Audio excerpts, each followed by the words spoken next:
Good evening, my dear students. I'm here again to present the new series of social studies, especially for class 8. Okay, so in this series, we are going to cover all the chapters of class 8 social studies. Okay,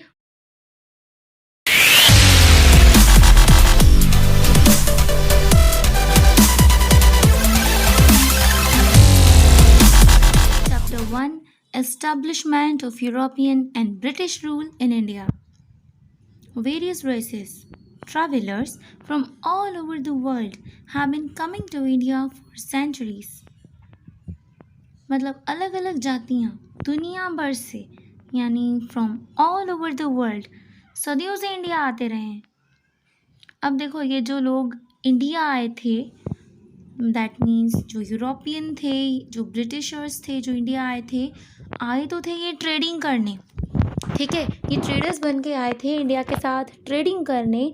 लेकिन कब trading करते करते ये rulers बन गए और हम पर ही रूल करने लगे, ये हम इस चैप्टर में धीरे धीरे देखने वाले हैं. चलिए आगे बढ़ते हैं. India has always been the centre of attraction of the world. तो इंडिया जो है यानी भारत, वो वर्ल्ड का सेंटर ऑफ अट्रैक्शन हमेशा से ही रहा है. ठीक है, इंडिया को सोने की चिड़िया कहा जाता था. और सेंटर ऑफ अट्रैक्शन क्यों? क्योंकि वर्ल्ड की यानी वर्ल्ड की जो अलग अलग कंट्रीज़ हैं वो इंडिया के साथ ट्रेडिंग करना चाहती थी, इंडिया में आना चाहती थी. The main reason for this is India's economic prosperity.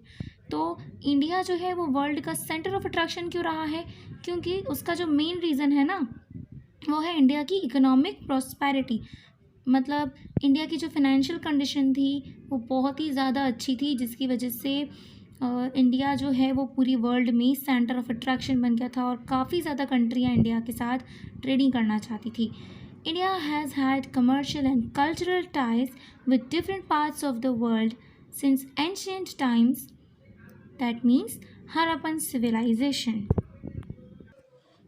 प्राचीन काल से यानी एंशियंट टाइम से, हड़प्पन सिविलाइजेशन के टाइम से दुनिया के अलग अलग हिस्सों के साथ इंडिया के ना कमर्शियल और कल्चरल रिलेशनशिप्स रहे हैं.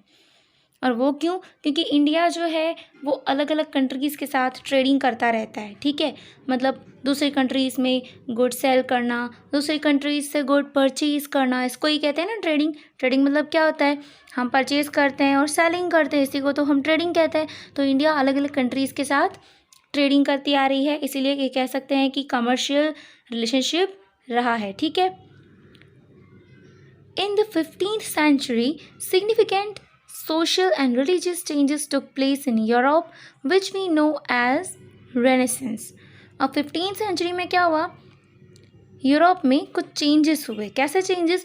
तो सोशल एंड रिलीजियस चेंजेस हुए थे. मतलब सामाजिक बदलाव आए थे, कुछ धार्मिक बदलाव आए थे.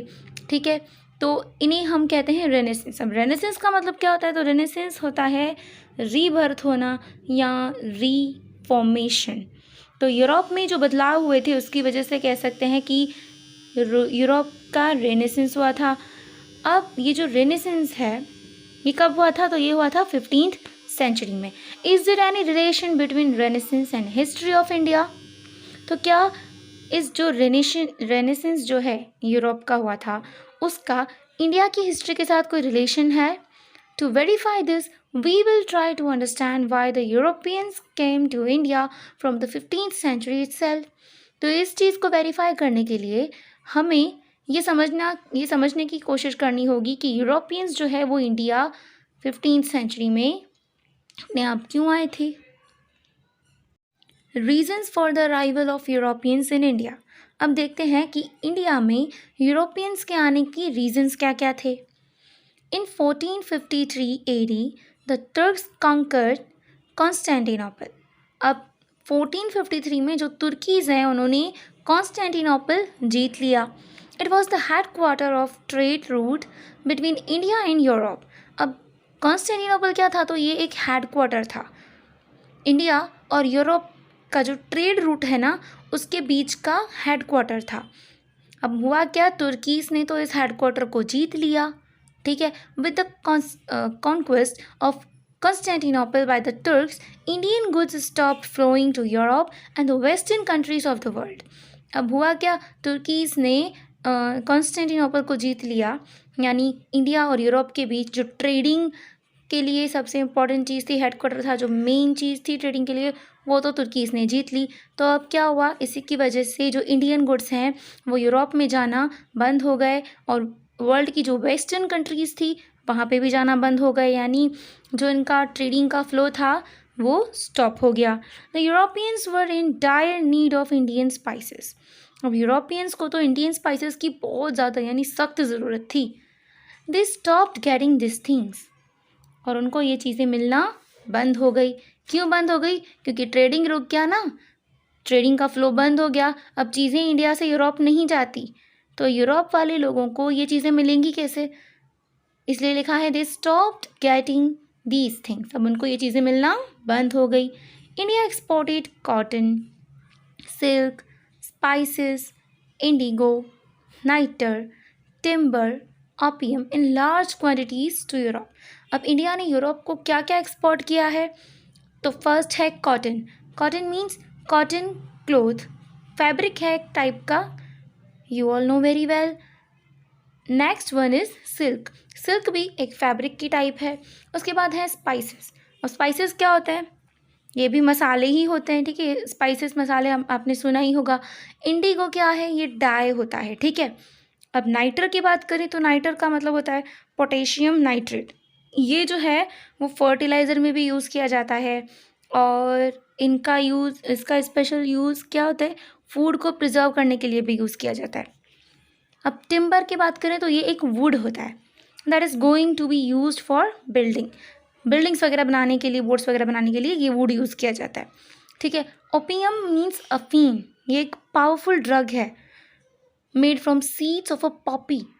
पॉपी की सीड्स में से बनता है। पॉपी क्या है? ये एक फ्लावर की एक टाइप है, फ्लावर का एक टाइप है, ठीक है। तो अफीम यानी पावरफुल ड्रग है ये। तो इन सब चीज़ों का एक्सपोर्ट किया था इंडिया ने यूरोप को, वो भी लार्ज क्वांटिटीज़ में। The people of Europe were largely carnivorous and needed Indian spices to preserve their meat. अब जैसे मैंने आपको ऊपर बताया था कि जो नाइटर है उसका मेन यूज़ क्या था? फूड को प्रिजर्व करना, ओके। और ये जो यूरोप के लोग थे ये लार्जली कार्निवोरस थे, मीन्स मांसाहारी थे, मीट वगैरह खाते थे। अब इनको अपनी यूरोप में मीट वगैरह को प्रिजर्व करने के लिए इंडियन स्पाइसेस की नीड थी। लेकिन हुआ क्या था? यूरोप में इंडिया की चीज़ें तो जाना बंद हो गई थी। Cotton cloth was equally essential. अब कॉटन क्लॉथ की भी उतनी ही नीड थी जितनी इनको इंडियन स्पाइसेस की नीड थी। As the land trade stopped, the Europeans try to reach India finding new waterways. जैसा कि लैंड ट्रेड बंद हो गया, लैंड रूट बंद हो गया, तो लैंड का ट्रेड भी बंद हो गया। अब लैंड से तो भाई ट्रेड होने से रहा, ठीक है। अब इंडिया का माल जो है, इंडिया का जो भी गुड्स हैं वो यूरोप तो जा नहीं पाएंगे। तो यूरोपियंस ने सोचा कि क्यों ना वाटरवेज फाइंड करें। अब हम वाटरवेज से ट्रेडिंग शुरू करें और इंडिया से जो भी हमें चाहिए वो मंगवा लें।